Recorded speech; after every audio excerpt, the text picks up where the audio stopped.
All right, sailor, name, rank, and serial number. Let's go out with it. Jimmy Green, right? Yes. And tell me what your role was on D-Day, Mr. Green. My role on D-Day, I was the officer of the Royal Navy in command of 8 landing craft,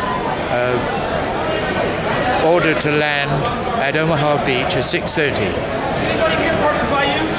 I carried...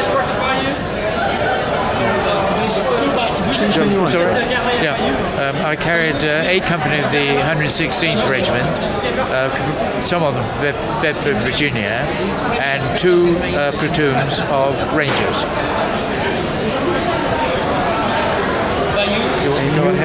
Whatever you wanted to share, just for a minute or two. I know I've read your story in Omaha Beach that Joe Balkowski wrote. The invasion had been postponed by 24 hours because of the heavy seas in the channel, and when we sailed on the 5th again, the seas were still rough, and we had a very heavy rough passage to anchor off the Normandy shore. Because of the guns on the places like Pointe du Hoc, we had to anchor way out in the sea, so we had quite a long journey into the beach, and it was quite hazardous launching the craft and getting on time to the beaches. We took in a lot of water, a lot of bailing, a lot of crew, soldiers being seasick, and generally getting wet before they arrived at the beach.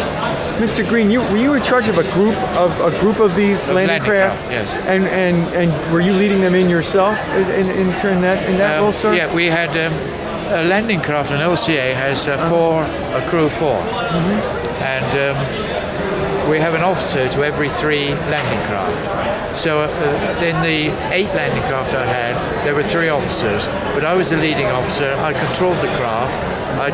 We worked in formation, and we kept in touch by signal, and eventually I gave the order to go line abreast, so we all landed on the beach at the same time.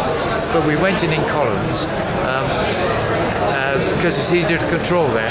But about 1,000 yards from the beach, I gave the order to go into line abreast, and we all crashed down at the same time. This is with Company A and Company B? Company A. Company A. We only carried Company A the first wave.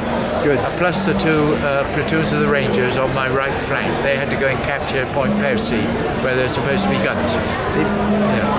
Did a good job. Sir, your role that day, and your name again, please. Oh, my name, I'm Ernest Pollent, and I was a boat officer with 507 Flotilla, which was a small flotilla of 7 craft and 1 support craft.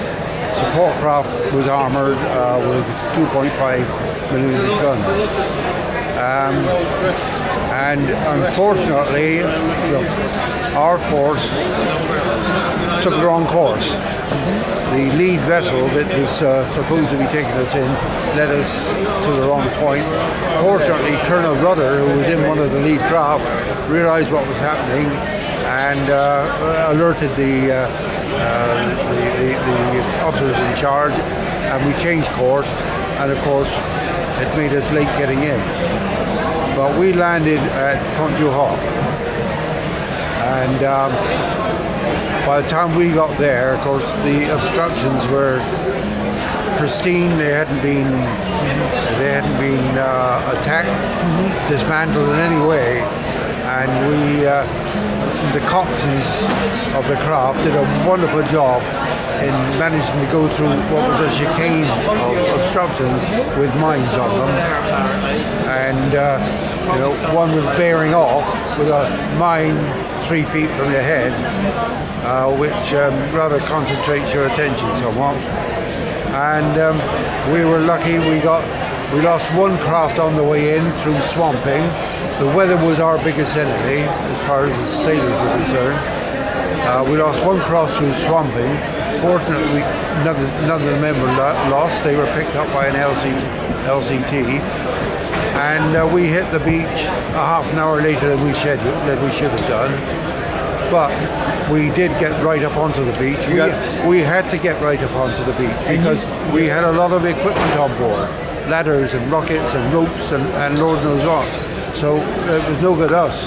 dropping halfway out to sea, we had to get right up onto the beach, which we did do. And all the troops were successfully landed, all the equipment was successfully landed, and after that we came away from the beach.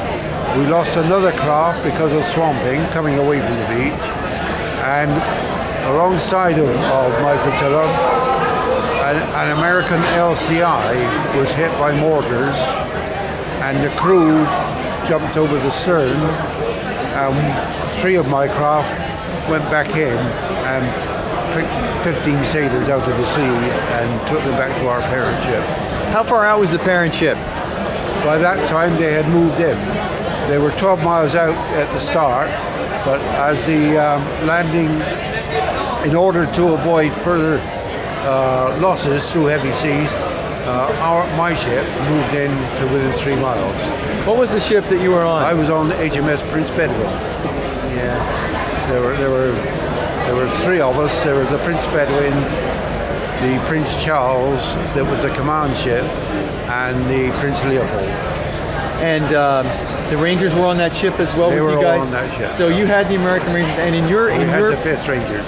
in your specific boat, what was your responsibility again, sir? Well, I was a boat officer in command of 2 boats, because there were 3 officers between 7 boats. So I heard it through good authority, through a U.S. Army Ranger I've interviewed, that they had a really good landing, that they came in right in on the beach, and then their problems began. That's right. So you got them in right into the beach? We got them right into, through the obstructions, right into the beach, and we gave them what we would say was a dry landing. That's what he would have We said had too. to. We had to, because they had to unload all the equipment on the craft. Did you ever have any long-term relationships with the Army Rangers over the years? I didn't. No. Not until in the last 10 years, when the flotilla started getting together as a reunion. I did meet some of them then, but no long-term. Good job. Did you have? Was there more than one wave that came in? Did you go back and get another group? We were supposed to go back and get another wave from another ship, because of course we only carried we were only a small ship. Yeah. And we were supposed to pick up from another ship, but the weather conditions were so bad that the powers that be decided that it wasn't safe. The craft were all waterlogged, and it wasn't safe to and they're called LCAs, right? LCA, Landing craft assault. And the reason they were used for the initial waves was because they had a degree of armor plating. They weren't so maneuverable, and they weren't as fast as the Higgins boat, but at least they had a degree of protection. They had the armor plating. And that's why they were used for the first landing. Thank you for speaking with me. You're welcome. That's great.